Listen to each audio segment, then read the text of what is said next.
Friends, if you want to watch super hit movie The Best of Mine English, then you must like this video. If you are visiting our channel for the first time, don't forget to subscribe to our channel. Friends, in today's video, the movie we're going to talk about is called The Best of Me. We will talk about what this movie is and where you can watch it, all the interesting facts about this movie in today's video. I'm going to tell you, I'm also going to give you all the information on which OTT platform or on which satellite channel you will get to watch this movie. Also, we will talk in detail about the technical department, music department, pre-production, filming, post-production, budget, box office collection of this film. We will also talk about the story of this film, and I will also give you a small review of the story of this film.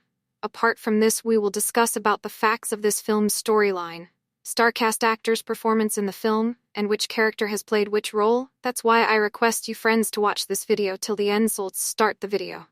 The Best of Mesa to 2014 American romantic drama film direct. It be Michael Hoffman and written by Will Fetters and J. Mills Goodloe, based on Nicholas Sparks' 2011 novel of the same name. The film stars James Marsden and Michelle Monaghan, with Luke Bracey and Liana Liberato.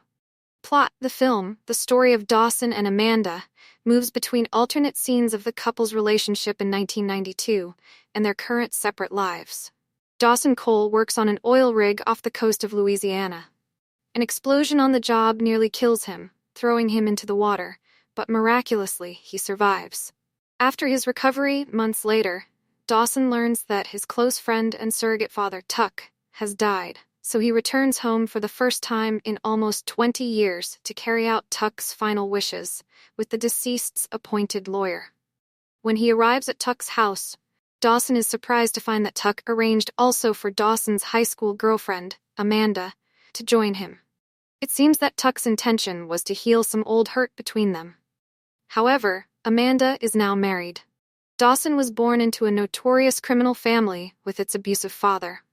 In flashbacks, it is revealed that as a teenager, he once left his father's home and stayed overnight in the garage of Tuck Hostetler, a local mechanic who had recently lost his wife, allowed Dawson to live with him, and eventually considered him as his own son. Dawson and Amanda attended the same high school and began dating, soon falling in love. On the afternoon of the prom, Dawson's father and brothers beat Tuck. Dawson, angered, goes to his father's, intending to kill him with Tuck's rifle. However, as they scuffled, Dawson's cousin, an expectant teenage father, was unintentionally killed. Thus, in exchange for a lighter sentence, Dawson testifies against his own father and brothers. Since Dawson would not be paroled for at least 4 years, he cut ties with Amanda, forcing her to prefer college over waiting his release. After Tuck's death, Amanda and Dawson meet with his lawyer and learn that they are to scatter Tuck's ashes at a cottage he owned with his wife. Later, Dawson and Amanda spend a passionate night together. They have lunch and discuss their plans, during which he is reminded how she insisted, but refused at the time, to visit him at prison. The following day, Amanda decides to return to her family and her strained marriage to fulfill her family commitments. When Amanda goes home, Dawson remains at Tuck's to restore the garden. However, she later decides to split up with her husband, and she leaves Dawson a voicemail expressing her love. Before anything more can happen between them, Dawson is attacked and almost killed by his brothers, having been almost pushed in front of a moving train. He knocks them out, but after calling 911, he was spotted by his father across the railroad tracks and is shot dead. Meanwhile, Amanda gets a call that her son has been in a car accident. On arriving at the hospital, the doctor tells her he needs a heart transplant. That same night, as a donor was found, Amanda had a dream of Dawson sitting at her bedside, and when awoken by the doorbell rung, it's her mother, who came to tell her that Dawson had been shot and killed by his father. 1 year later, Amanda gets a call from her son telling her he found out the donor's name and that maybe she knew him. Dawson Cole. Shocked and happy upon hearing this, she drives back to the house Tuck had left them. It is there that Amanda reads the letter Dawson had left her, telling her how much he loved her. She proceeds to take a walk through the garden Dawson had beautifully arranged for her before he died. Cast James Marsden as Dawson Cole, Luke Bracey as young Dawson, Michelle Monaghan as Amanda Collier Reynolds, Liana Liberato as young Amanda Sebastian, Arcelus as Frank Reynolds, Gerald McRaney as Tuck Hostetler, Sean Bridgers as Tommy Cole, Rob Mello as Ted Cole, Hunter Burke as Abby Cole, John Tenney as Harvey Collier 9, Caroline Goodall as Evelyn Collier, Ian Nelson as Jared Reynolds, Skylar Fisk as Older, April Robbie Rasmussen as Bobby Cole, Aaron Cole, Julia Lashai as Clara Clark, Peters as Morgan Duper, attorney. Production development. On June 17, 2011, Warner Bros. Acquired the film rights to the novel The Best of Me by Nicholas Sparks. On the March 15, 2012, it was announced that the studio had tapped screenwriter J. Mills Goodloe to adapt the book. On the September 27th, it was reported that Warner Bros. Was in final talks with Michael Hoffman to direct the film. Will Fetters was set to rewrite the screenplay, marking his second adaptation of a Nicholas Sparks novel, and Denise Novi was set to produce the film, along with Sparks and Sparks' agent Teresa Park as co-producers, marking Novi's fifth film collaboration with Sparks, Sparks' second time producing a film adaptation of one of his novels, and Park's production debut. On July 25, 2013, Relativity Media acquired the distribution rights from Warner Bros., marking the studio's third film adaptation of a Nicholas Sparks novel. On October 22nd, Michelle Monaghan was cast to play the female lead Amanda Collier, and Ryan Kavanaugh was to co-produce the film. On October 24th, the studio set the film for an October 17, 2014 release. On the January 9, 2014, the studio offered James Marsden, who co-starred in the 2004 adaptation of Sparks's 1996 novel The Notebook, to play the male lead Dawson Cole, replacing Paul Walker after his death. On January 28th, Liana Liberato joined the film's cast as the younger version of Monaghan's character, Amanda Collier. On February 12th, Luke Bracey was added to the cast to play the younger version of Marsden's character, Dawson Cole. On the March 12th, Sebastian Arcelus and Gerald McRaney joined the cast of the film. Arcelus played Frank Reynolds, Amanda's husband and father of her children, while McRaney played Tuck, a widower who takes in young Dawson and becomes a friend and father figure to him. On March 25th, John Tenney was added to the cast to play Harvey Collier, the father of Amanda. Filming. Principal photography began on March 6, 2014 in New Orleans, Louisiana for a 42-day shoot. On April 30th and May 1st, the filming took place in the downtown Covington area. Also, filming took place in parts of Pearl River, Louisiana. Post-production. On June 27, 2014, it was announced that composer Aaron Zigman would be scoring the music for the film. Soundtrack. The soundtrack album for the film, released on October 7, 2014, features original music primarily from the genre of country music, recorded by artists such as Lady Antebellum, Hunter Hayes, David Nail, Colby Kayette, Kip Moore, Eli Young Band, Eric Pasley, Thompson Square, and Thomas Rhett. I Did With You by Lady Antebellum was released on September 8, 2014, as the first promotional single from the soundtrack. The band's other contribution, Falling For You, is also available on the deluxe edition of their fifth studio album, 747. The titles and performing artists were published by Taste of Country. Commercial performance. The album debuted at number 54 on the Billboard 200, selling 6,200 copies in its first week. Reception. Box office. The Best of Me opened in North America on October 17, 2014, across 2,936 theaters. It has grossed $26.8 million in North America and $9.2 million in other territories, for a worldwide total of $35.9 million. In its opening weekend, the film grossed $10 million, finishing fifth at the box office behind Fury, Gone Girl, The Book of Life, and Alexander and the Terrible Horrible No Good, Very Bad Day, making it the worst opening for a Nicholas Sparks novel adaptation. Critical reception. The Best of Me was panned by critics. As of June 2020, the film scored a 12% approval rating on Rotten Tomatoes, based on 82 reviews with an average rating of 3.64 out of 10. The site's consensus read, "At 9 films and counting, the line between Nicholas Sparks film fans and detractors is clear, and The Best of Me will change few minds on either side of the divide." On Metacritic, the film scored 29 out of 100, based on 26 critics, indicating generally unfavorable reviews. In CinemaScore polls conducted during the opening weekend, cinema audiences gave The Best of Me an average grade of B+ on an A+ to F scale. Home media. The Best of Me was released on DVD and Blu-ray on February 3, 2015. At the same time, a Tears of Joy edition of the film with a running time of 115 minutes and an alternated ending was released on DVD and Blu-ray. A ruggedly hunky guy toiling on a Louisiana oil rig decides to cuddle up with a thick Stephen Hawking book on his lunch break. We will soon hear him in a voiceover pondering his destined path in life while the stars sparkle in the sky as if a Swarovski crystal display exploded at the mall. Yeah, right, I found myself saying out loud. Little did I know that I should have saved that remark for the truly ridiculous situations that were lying in wait during the rest of The Best of Me. Besides, at this point, there is little use going against the tide of tears wept in the name of the shamelessly swoony Sabapaloozas based on the best-selling romantic novels of the wealthier-than-thou Nicholas Sparks. As a moviegoer, however, you do have a choice. Either weep with them, or laugh at them, or stay far, far away. The Best of Me, the ninth Sparks-based film, falls squarely in the mediocre category and makes 2004's The Notebook seem like Casablanca.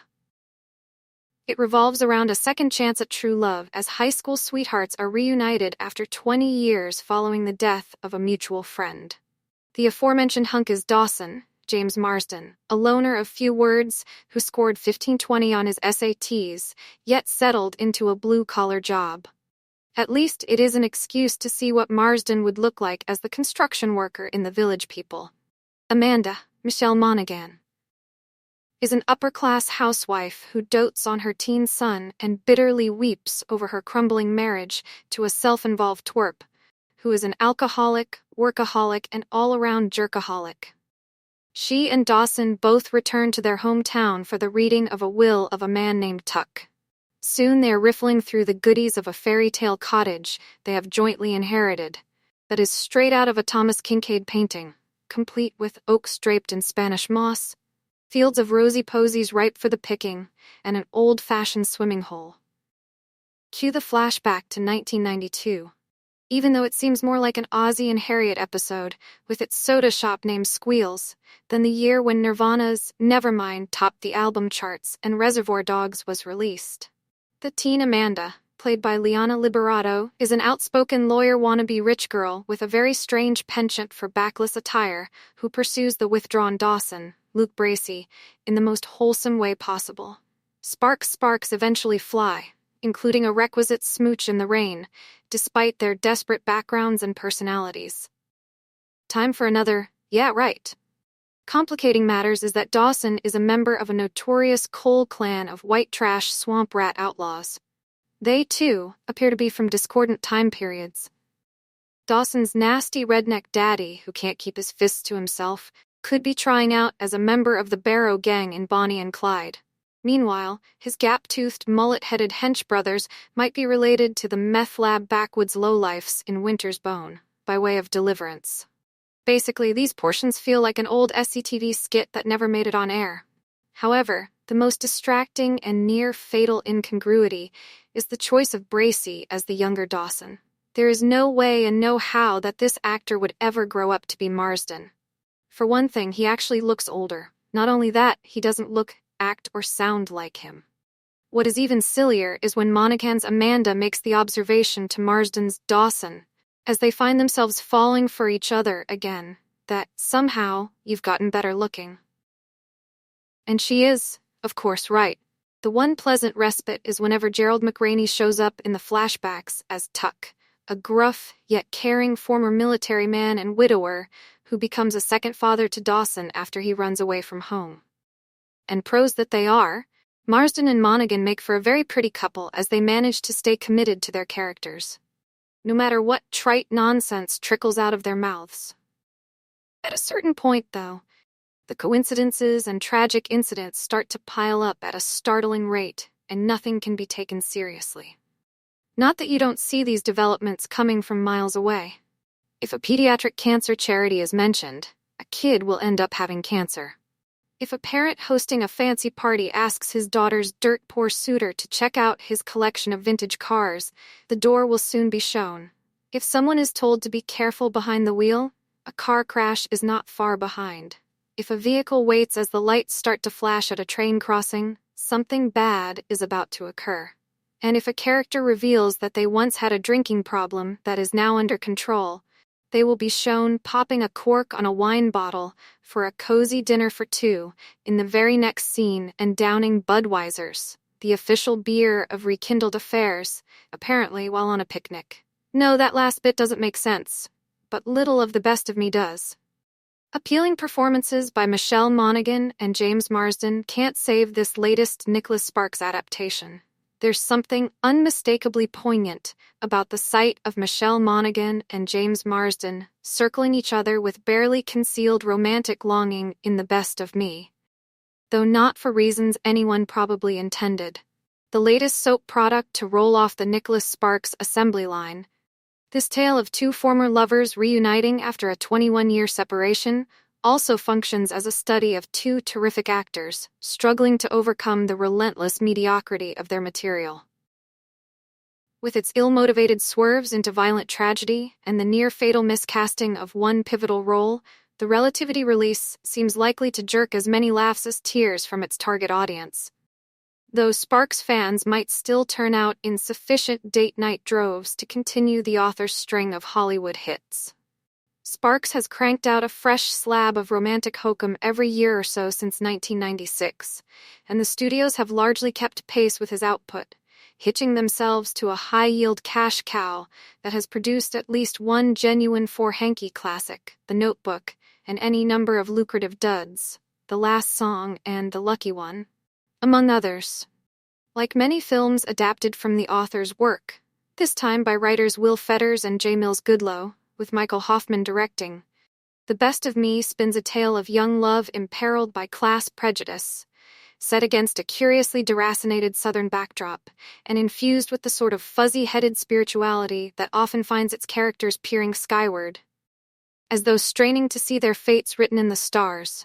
One such stargazer is Dawson Cole, Marsden, a handsome, 39-year-old mechanic who miraculously survives an oil rig explosion and wonders if he could be destined for some higher purpose. Right on cue, he learns of the death of his old friend and mentor, Tuck, Gerald McRaney, prompting a return to his Louisiana hometown. There, Dawson has an awkward reunion with his high school sweetheart, Amanda Monaghan, from whom he separated 21 years earlier under mysterious circumstances, and with whom he now jointly owns the plantation-style house where they used to spend hours in tucks and each other's blissful company. Exactly what transpired between the couple is cleared up in lengthy flashbacks to the autumn of 1992, when Amanda, now played by Liana Liberato, falls in love with Dawson, Australian thesp Luke Bracey. Never mind that her father is one of the richest men in town, while the Coles are all mullets and bullets, a clan of white trash ne'er-do-wells, led by the unrepentantly nasty Tommy, Sean Bridgers, clearly enjoying himself. When Tommy beats up Dawson one time too many, leaving him with a lingering shiner that must have given the continuity supervisor a mild headache, Tuck welcomes the young lad into his home, an act of charity and friendship that sets a tense rivalry with the Coles in motion. A good kid plagued by a crushingly low sense of self-worth, Dawson is too moody and withdrawn at first to respond to Amanda's affections, but he soon comes out of his shell, as signaled by the vigorous baring of his torso. Before long, he and his GF are making out in the rain, jumping into a nearby watering hole and getting frisky by the fireplace, while the Cowboy Junkies cover of Sweet Jane plays in the background. With Amanda's spirited encouragement, Dawson also considers going to college. We know this because we see him burying his nose in a physics textbook. Meanwhile, back in the painful present, the now ex-lovers struggle to make sense of their renewed attraction, complicated by the fact that Amanda is now married with children. Conveniently enough, her husband, Sebastian Arcelus, is a total jerk. Monaghan and Marsden, stepping into a role originally intended for Paul Walker before his death last year, are effortlessly appealing, hugely talented actors who don't often get the leading role showcases they deserve. While this isn't the vehicle to turn those fortunes around, their scenes together are easily the movie's finest, as the grown-up Dawson and Amanda subtly negotiate the emotional distance between them, and then gradually acknowledge that their love for one another remains unchanged. There's sufficient drama in these moments to render superfluous the movie's preposterously overplotted third act, recklessly endangering characters in whom we have zero investment to begin with. To call it manipulative would be giving it far too much credit. Liberato, If I Stay, supplies a warm, vivacious presence as Amanda, and McRaney gives a gem of a performance as the lovable old coot who helps bring the star-crossed lovers together. But as the young Dawson, the 25-year-old Bracy proves a distractingly odd choice on a number of levels. Seemingly cast for his ability to look wounded and withdrawn, he comes off as merely dull, uninvolving, and far too old for high school. Even if there were any resemblance between the two, Bracy's hulking, uncharismatic performance would make him a poor fit for Marsden, whose wry, quicksilver charm may be his defining attribute as an actor. Somehow, you've gotten even better looking, Monaghan tells Marsden at one point, earning the film's biggest and truest laugh. It's gotten to the point where every new Sparks movie feels less like a standalone work than a minor variation on its predecessors. This year's model of an attractive but unreliable automobile, and Hoffman, The Last Station, Gambit, is hardly the Helmer to break the mold. At times there seems to be a weird visual disconnect between foreground and background, as if the characters had been digitally superimposed over a series of carefully processed Louisiana backdrops. The results feel not just artificial, but thoroughly disposable. And insofar as The Best of Me is unlikely to be hailed as the best of anything, audiences may as well console themselves by looking ahead to the star-crossed lovers of The Longest Ride and The Choice, two new Sparks adaptations already in the works. The Best of Me is an American romantic drama film directed by Michael Hoffman and written by Will Fetters and J. Mills Goodloe, based on Nicholas Sparks' 2011 novel of the same name. The film stars James Marsden and Michelle Monaghan with Luke Bracey and Liana Liberato. Shooting began on March 6, 2014, in New Orleans. The film was released on October 17, 2014, by Relativity Media. Previews in selected test markets were shown on October 15. Plot summary. Dawson Cole works on an oil rig off the coast of Louisiana. One day, an explosion on the job nearly kills him, throwing him into the water, but miraculously, he survives. Months later, after recovering, Dawson learns that his close friend and surrogate father, Tuck Hostetler, has died and returns home for the first time in almost 20 years to carry out Tuck's final wishes. When he arrives at his house, Dawson is surprised to find that Tuck also arranged for Dawson's high school girlfriend, Amanda Collier, to join him. It seems that Tuck's intention was that Dawson and Amanda would perhaps rekindle their former romance. However, Amanda is now married. Going back to 1992, Dawson was born into a notorious backwoods criminal family with an abusive father. As a teenager, it is revealed that his cousin Bobby was going to be a teen parent along with his girlfriend April. When leaving the restaurant they were at, April's car breaks down. Being a helpful person, Dawson gets out of the car and tells her to put the car in neutral and tries to go get help. He then goes ask the people in the car behind him if they were going to help push or just honk, to which they just honk. In that car, however, was Amanda realizes that her friends were being jerks and decides to go help Dawson. Once they had the car to the side of the road, Amanda offers to call a tow truck, to which Dawson declines, saying he can fix it. See how kind he was tries to hit on him, but Dawson is oblivious to any of it, to the dismay of his friends. When he got home, his father is mad that he didn't say hello when he walked in, so Dawson begrudgingly says hi. Synopsis. The Best of Me follows the story of Dawson Cole, portrayed by James Marsden, and Amanda Collier, played by Michelle Monaghan, who were high school sweethearts torn apart by circumstances. Luke Bracey and Liana Liberato portray the younger versions of Dawson and Amanda, respectively, during their teenage years. Despite coming from different backgrounds, Dawson and Amanda's love for each other is undeniable. However, their relationship is tested by the disapproval of Amanda's family and the violence that surrounds Dawson's life. After many years apart, they are brought back together when they return to their hometown for the funeral of a mutual friend. Despite their unresolved feelings, Dawson and Amanda find themselves drawn to each other once again.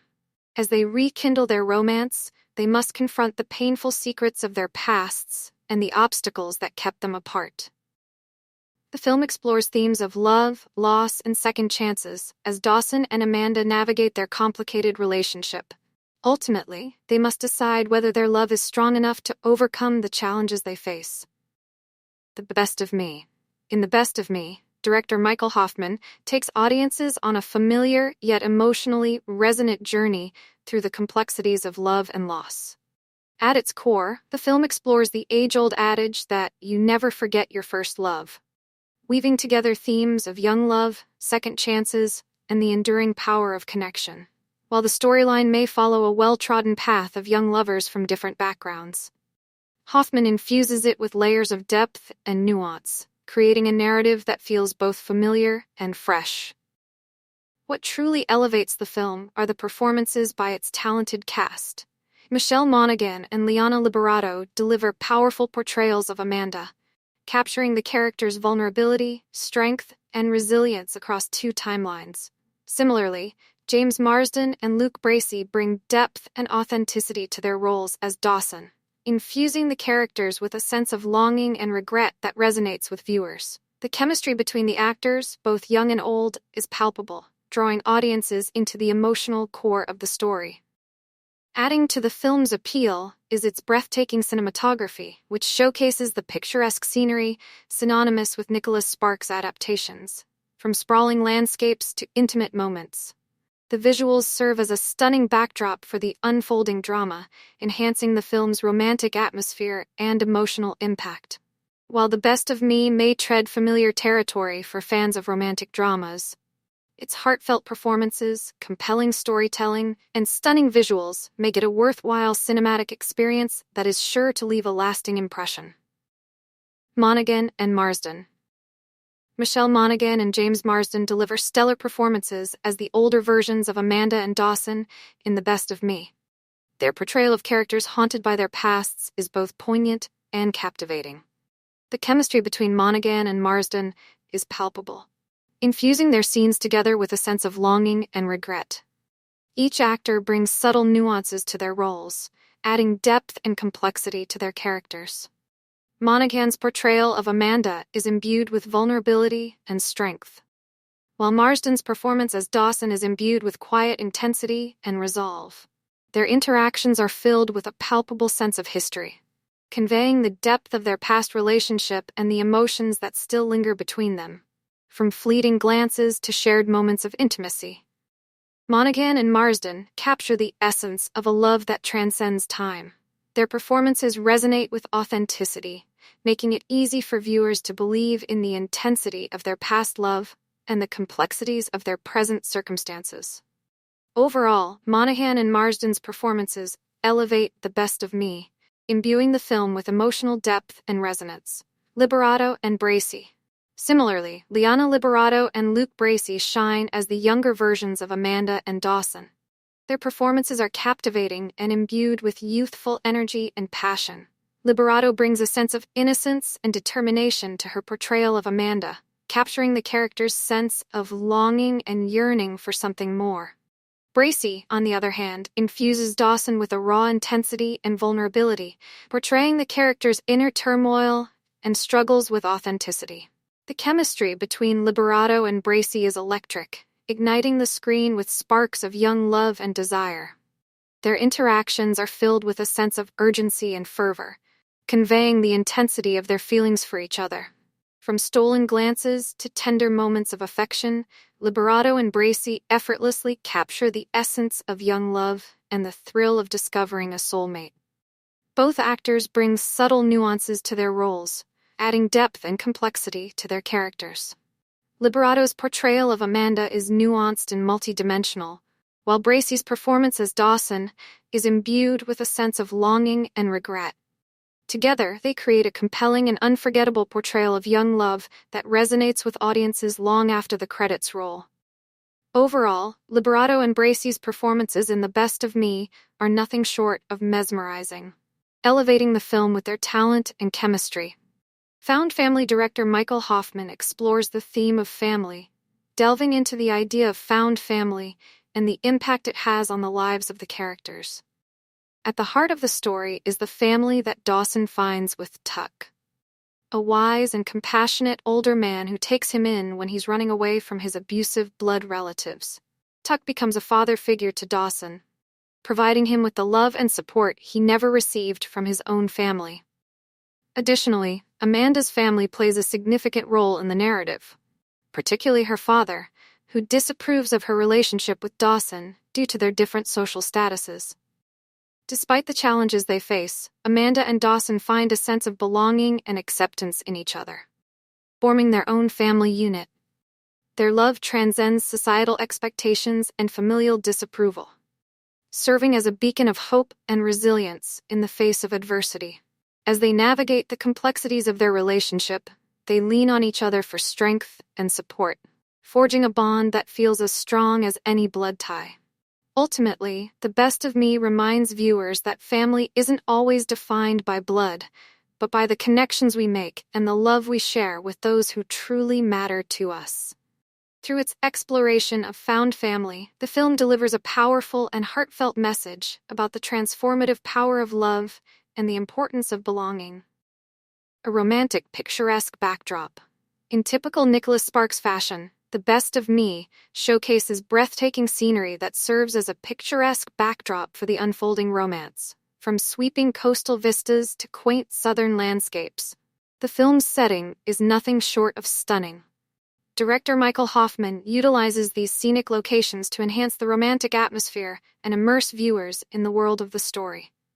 The beauty of the scenery adds an extra layer of depth and emotion to the film, accentuating the themes of love, longing, and loss. Moreover, the idyllic landscapes serve as a visual metaphor for the characters' emotional journeys, mirroring the highs and lows of their relationships. Whether it's a sunset-lit beach or a charming small town, each setting evokes a sense of nostalgia and wonder, transporting viewers into a world of romance and enchantment. Overall, the beautiful scenery in The Best of Me not only adds to the film's visual appeal, but also enhances its emotional impact, making it a captivating cinematic experience. Should you watch The Best of Me? For viewers in search of a heartfelt romance story, The Best of Me is an absolute must-watch, with its compelling narrative, stellar performances, and breathtaking scenery. The film delivers an emotional roller coaster that tugs at the heartstrings. Michelle Monaghan and James Marsden's portrayal of Amanda and Dawson is captivating, their chemistry palpable as they navigate the complexities of love and loss. The themes of second chances and found family resonate deeply, reminding audiences of the power of love to heal and transform. Against the backdrop of picturesque landscapes synonymous with Nicholas Sparks' adaptations, The Best of Me offers a cinematic experience that is as visually stunning as it is emotionally resonant. Whether you're a fan of romantic dramas or simply in the mood for a moving love story, this film is sure to leave a lasting impression. In the end, The Best of Me is a poignant reminder that love knows no bounds, and that sometimes the best things in life are worth fighting for. If you don't believe in the notion of destiny, please avoid The Best of Me for your own sake. If you see this film, you will have the concept drummed into your core, and you'll rebel like a teenager. Actually, even if you do believe in it, please avoid The Best of Me. If the film's conclusion is what passes for kismet, then you're better off being a non-believer, since fate can be a cruel bitch and she clearly doesn't care what you think. The Best of Me is not that bad of a film until its final act. There's a twist that taxes both the audience's hearts and their brains, which wouldn't be so annoying if it wasn't a perfectly fine movie before it. The performances are solid, and it's effectively emotional without being overly manipulative for the genre. Though sometimes clunky and a bit too expository, the dialogue isn't terrible, thanks largely to earnest performances from the cast. But about that conclusion, of course it has to be sad. If a Nicholas Sparks adaptation like this one ended on a high note, the polls would probably reverse, and we'd all die. So thanks for being depressing, Mr. Sparks. We blame him, but knowing that Will Fetters, of the ridiculous Remember Me, wrote the script, doesn't improve our opinion. The marketing's constant bleating about this being a Michael Hoffman film had us Googling the director, but neither the resume, One Fine Day, A Midsummer Night's Dream, or the direction here left us impressed. In the present day, Dawson Cole, James Marsden, and Amanda Collier, Michelle Monaghan, are high school sweethearts who haven't seen each other for over 2 decades. When a mutual friend dies, they're brought back together again, sparking flashbacks to their time together in the early 90s. Young Dawson, Luke Bracey, is from a family of criminals, but he longs for a more conventional life and likes reading physics textbooks on top of water towers. Meanwhile, young Amanda Lee Liberato hangs out with the popular kids and has a father who has lost track of how many cars he owns. She pursues him. For his brains, of course. And their happiness is only threatened by Dawson's abusive father, Sean Bridgers. We see their past unfolding as they grow closer in the present, despite mutual pain and the additional baggage of Amanda's marriage and son. What caused young Dawson and Amanda to grow apart? Are they really meant to be together? How many cars does Amanda's dad have? While the score from Aaron Zigman seems cobbled together from cheesiest romances of the 90s, the film otherwise features a good soundtrack with nostalgia-inducing artists. Gin Blossoms and Cowboy Junkies punctuate the 90s moments, while the present scenes feature country-inflected pop and pop-inflected country from Colby Kaya and Lady Antebellum. The flashbacks to the 90s don't feel period-specific, other than the music and the occasional hairstyle. Young Amanda is particularly immune to the trends of the decade, instead looking like she's shopping at an American Eagle of the 21st century and getting blowouts at Dry Bar. We know this wasn't meant as a period film, but a bit more attention to detail wouldn't have hurt its case. Similarly, Luke Bracey is handsome and talented, but no one can believe he grows up to be James Marsden, though the resemblance between Liberato and Monaghan is much closer. Marsden seems to always play the romantic also-ran, coming in second to the hero in films, Enchanted, Superman Returns, The Notebook, etc. So it's refreshing and well-deserved to see him upgraded and cast as the likable lead. Like Marsden, Monaghan often plays a wife or love interest, and does so well in The Best of Me. But it would be unfortunate if this is the role that pushes her to the next level, instead of Kiss Kiss Bang Bang, Gone Baby Gone, or True Detective. But we'll take what we can get. The 90s plotline features a pair of solid young actors. Bracey's Dawson is quiet and pained, cracking an easy smile, while Liberato's Amanda is far more innocent. As Dawson's surrogate father, Gerald McRaney is alternately warm and grumpy, elevating each scene he's in. Please be our grandpa, Mr. McRaney. The Best of Me will likely play well with its intended audience, who know to bring a travel-size pack of tissues to the theater. But thanks to its ending, this doesn't rank among the better Nicholas Sparks adaptations, like The Notebook. Like that movie, The Best of Me features actors who are playing well above their material, but Monaghan and Marsden aren't enough to save this film.